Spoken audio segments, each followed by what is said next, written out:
Sam എന്ന് പറയുന്ന ഈ പത്തനംതിട്ടയിലും ഈ ജില്ലയിലും പല സ്ഥലങ്ങളിലെല്ലാം വഴിയോരങ്ങളിൽ പരസ്യയോഗം നടത്തുകയും ഇപ്പോൾ അനവധി കൺവെൻഷനുകളിൽ ദൈവത്താൽ ഉപയോഗിക്കപ്പെടുകയും ചെയ്യുന്ന ഈ സാം എന്ന് പറയുന്ന ചെറുപ്പക്കാരൻ ഈ പാസ്റ്റേഴ്സ് മീറ്റിംഗിന്റെ ഇടയിൽ മുന്നിലോട്ട് വന്ന് ഒരു സാക്ഷ്യം പറഞ്ഞു. ഈ സാം ഒരു ഏജൻസി ത്രൂ ഒരു സെക്യൂരിറ്റി ആയി ആ ഗ്രൗണ്ടിൽ വന്ന് നിന്ന ചെറുപ്പക്കാരനാണ്. അന്ന് രാത്രിയിൽ മാനസാന്തരത്തെ കുറിച്ചാണ് പ്രസംഗിച്ചത്. ഇന്നും ആ മെസ്സേജ് യൂട്യൂബിൽ കിടപ്പുണ്ട്. ആ മെസ്സേജ് പറഞ്ഞുകൊണ്ട് നിൽക്കുമ്പോൾ സെക്യൂരിറ്റി ആയി വന്ന ഈ ചെറുപ്പക്കാരന് ഏറ്റവും പുറകിൽ, ഒത്തിരി പുറകിൽ, അവിടെ ഇതൊന്നും ശ്രദ്ധിക്കാതെ വണ്ടി പാർക്ക് ചെയ്യുന്നതും ഒക്കെ കാര്യങ്ങൾ നടത്തിക്കൊണ്ടിരുന്ന ഈ മകനെ ദൈവത്തിന്റെ ആത്മാവ് വചനത്തിലൂടെ തൊട്ടു. അന്ന് രാത്രിയിൽ ആ ദൈവദാസൻ, ആ സഹോദരൻ തന്റെ ജീവിതം കർത്താവിന് വേണ്ടി സമർപ്പിച്ചു. കർത്താവിന്റെ വേല ചെയ്യാൻ തന്നെ ഏൽപ്പിച്ചു കൊടുത്തു. ഈ കഴിഞ്ഞ ദിവസം അദ്ദേഹം മീറ്റിംഗിൽ വന്ന് പറഞ്ഞു, പാസ്റ്റർ ഇന്ന് ഞാൻ ഒത്തിരി ഇടങ്ങളിൽ പരസ്യയോഗങ്ങൾ നടത്തുന്നു. കഴിഞ്ഞ ആഴ്ച ഞാൻ ബഹ്റിനിലായിരുന്നു, അതിന്റെ മുമ്പത്തെ ആഴ്ച ദുബായിൽ ദൈവവചനം പ്രസംഗിച്ചു. ആ മനുഷ്യന്റെ നമ്പർ ഞാൻ മേടിച്ചു. ഈ കഴിഞ്ഞ ദിവസം എനിക്ക് ഒരു മെസ്സേജ് ഇട്ടിട്ടുണ്ട്, പാസ്റ്റർ ഞാൻ വീണ്ടും ഗൾഫിലേക്ക് ശുശ്രൂഷിക്കാൻ പോവുക, എന്നെ ഓർത്ത് പ്രാർത്ഥിക്കണം. ഞങ്ങൾ അറിഞ്ഞില്ല, യോഗം നടത്തിയ ദൈവദാസൻ അറിഞ്ഞില്ല. ഞങ്ങൾക്ക് ആരെങ്കിലും പ്രിയപ്പെട്ടവോ, ഈ സ്ഥലത്തുണ്ടെങ്കിൽ ഞങ്ങളെ ഒന്ന് ശ്രദ്ധിക്കണം. ചോര തിളയ്ക്കുന്ന ഇളയ പ്രായത്ത്, ചോരത്തിളപ്പിന്റെ പ്രായത്തിൽ പാർട്ടിക്ക് വേണ്ടി ആ മുദ്രാവാക്യങ്ങൾ വിളിക്കുന്ന, ഇൻകിലാബുകൾ വിളിക്കുന്ന, പല വാളുമെടുത്ത് വെടിവാളുമെടുത്ത് വെട്ടാനും കുത്താനും ഇറങ്ങിത്തിരിക്കുന്ന ചെറുപ്പക്കാരുള്ള അതേ ആ യൗവന ചോര തിളയ്ക്കുന്ന ഇളയ പ്രായത്ത് 35 വയസ്സുകാര് ഈ ദേശനിവാസികളെ അഭിസംബോധന ചെയ്ത് വളരെ അഭിമാനത്തോടെ അനുഭവത്തോടെ ചൂണ്ടി സംസാരിക്കുക ഈ മിനിറ്റുകളിൽ ആഗ്രഹിക്കുകയാണ്. ഞങ്ങളെ കേൾക്കുന്ന വത്സല്യ സഹോദരങ്ങളെ, എന്തുകൊണ്ടാണ് ഒരു മനുഷ്യൻ കൊല ചെയ്യുന്നത്? എന്തുകൊണ്ടാണ് ഒരു മനുഷ്യൻ പാപം ചെയ്യുന്നത്? എന്തുകൊണ്ടാണ് പാപത്തിന് അധീനമായ ഒരു ജീവിതത്തിലേക്ക് മനുഷ്യൻ തള്ളിവീഴ്ത്തപ്പെടുന്നത്? ഇന്ന് ഞങ്ങളെ കേൾക്കുക. മതത്തിന്റെ പ്രശ്നമാണോ? മതനേതാക്കന്മാരുടെ പ്രശ്നമാണോ? കൗൺസിലിംഗുകളുടെ കുറവാണോ? പോലീസ് അധികാരികളുടെ പ്രശ്നമാണോ? രാഷ്ട്രീയ പ്രവർത്തകരുടെ പ്രശ്നമാണോ? അല്ല. ഞാൻ മനസ്സിലാക്കുന്ന ഒരു കാര്യം ഉണ്ട്.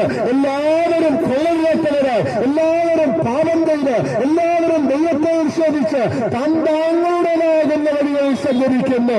എന്നാൽ പാപമകത്ത് കുടികൊള്ളുന്ന മനുഷ്യന് അവൻ ഏത് വിശ്വാസിയാണെങ്കിലും, അവൻ ക്രിസ്ത്യാനിയാണെങ്കിലും, അവൻ ക്രിസ്തീയ മാതാപിതാക്കൾക്ക് ജനിച്ചവനാണെങ്കിലും, അവൻ മുസ്ലിം മാതാപിതാക്കൾക്ക് ജനിച്ചവനാണെങ്കിലും, അവൻ ഹൈന്ദവ മാതാപിതാക്കൾക്ക് ജനിച്ചവനാണെങ്കിലും, നിങ്ങൾ വിശ്വസിക്കുന്ന ഏത് മതവും ആചാരവുമാകട്ടെ, ജന്മന കർമ്മന പാപിയായി വയ്ക്കുന്ന മനുഷ്യന്റെ പാപത്തിന് പരിഹാര വിശുദ്ധ ബൈബിൾ ചൂണ്ടിക്കാണിക്കുന്നു.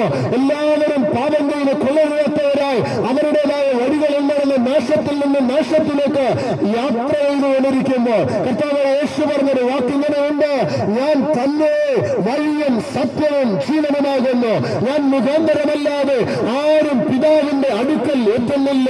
ഞങ്ങളെ കേട്ടുകൊണ്ടിരിക്കുന്ന വടക്കേമുക്ക ദേശനിവാസികളെ ശ്രദ്ധിക്കണം. കർത്താവ് യേശു ക്രിസ്തു ക്രിസ്ത്യാനികളുടെ ദൈവമല്ലേ എന്ന് പറയുന്ന ആളുകൾ നമ്മുടെ സമൂഹത്തിലുണ്ട്. ഇന്നേക്ക് ചില വർഷങ്ങൾക്ക് മുൻപ് ഡിസംബർ മാസം 25-ാം തീയതി ക്രിസ്തുവിന്റെ ജന്മദിനം ലോകം മുഴുവൻ ആഘോഷിച്ചു. നിങ്ങൾക്ക് എല്ലാവർക്കും അറിയാം, വീടുകളിൽ സ്റ്റാറൊക്കെ തൂക്കി, വീടുകളിൽ ആഘോഷങ്ങളൊക്കെ ഉണ്ടായി, നമ്മുടെ സ്ഥാപനങ്ങളിലൊക്കെ അവധി പ്രഖ്യാപിച്ച്, സ്കൂളുകൾക്കൊക്കെ അവധി പ്രഖ്യാപിച്ച് ലോകമെന്ന് ക്രിസ്തുദേവന്റെ ജനനം കൊണ്ടാടി. ആരാണ് ഈ ക്രിസ്തു? നിങ്ങളുടെ വീട്ടിലൊരു കലണ്ടർ ഉണ്ടാകാം. ഒരു 4-5 വർഷങ്ങൾക്ക് പുറകെ നിങ്ങൾ കഴിഞ്ഞ വർഷം ഉപയോഗിച്ച 2025 എന്ന കലണ്ടർ നിങ്ങൾ എടുത്തു മാറ്റിയിട്ട് 2026 എന്നൊരു കലണ്ടർ നിങ്ങളുടെ ഭിത്തിയിൽ തൂക്കി.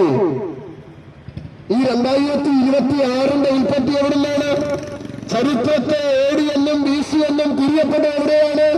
ചരിത്രം പഠിക്കുന്ന ബുദ്ധിയുള്ള ജ്ഞാനമുള്ള ഏതൊരു കുഞ്ഞിനും വളരെ വ്യക്തമായി സോഷ്യൽ മീഡിയ വളരെ ഉന്നതിയിൽ വളർന്നു നിൽക്കുന്ന ഈ കാലഘട്ടത്തിന്റെ അകത്ത്, നിങ്ങളുടെ കയ്യിലിരിക്കുന്ന മൊബൈലിന്റെ അകത്ത്, നിങ്ങളുടെ കയ്യിലിരിക്കുന്ന ഗൂഗിളിന്റെ അകത്ത്, നിങ്ങളുടെ കയ്യിലിരിക്കുന്ന സോഷ്യൽ മീഡിയയുടെ ഓരോ പ്ലാറ്റ്ഫോമിന്റെ അകത്ത് നിങ്ങൾ സെർച്ച് ചെയ്ത നിങ്ങൾക്ക് കണ്ടുപിടിക്കത്തക്കതെന്ന്, നിങ്ങൾക്ക് അറിവ് സമ്പാദിക്കത്തക്കതെന്ന്, നിങ്ങൾക്ക് ചരിത്രത്തെ, സമൂഹത്തെ, കഴിഞ്ഞ കാലങ്ങളെ, ഇക്കാലത്തെ, വരും കാലത്തെ പഠിക്കത്തക്കതെന്ന ഭാഗത്ത് സോഷ്യൽ മീഡിയ വളർന്നു നിൽക്കുന്ന കാലത്ത് എന്നെ കേൾക്കുന്ന യൗവനക്കാരോട് ചലഞ്ച് ചെയ്ത്, ഈ ദേശനിവാസികളോട് ചലഞ്ച് ചെയ്ത് ഞാൻ വിളിച്ചു പറയാ, 2026 എന്ന വർഷത്തിൽ ലോകത്തിന്റെ ഉൽപ്പത്തി ആരംഭിച്ചത് സ്വർഗമഹിമ ഒടിഞ്ഞ് വേഷത്തിൽ മനുഷ്യനായി യേശു കർത്താവ് മാനവകുലത്തിന്റെ പാപത്തിന് പരിഹാരമായി തീര ഈ അവരിയിൽ നിന്ന് പിറന്ന വർഷത്തെയാണ്.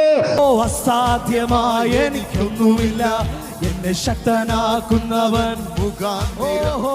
അസാധ്യമായ എനിക്കൊന്നുമില്ല, എന്നെ ശക്തനാക്കുന്നവൻ മുഖാന്തിരം. ബുദ്ധിക്കതീതമാമത്തിൽ ഭൂതങ്ങളാൽ എന്റെ ദൈവം എന്നെ നടത്തുന്നു.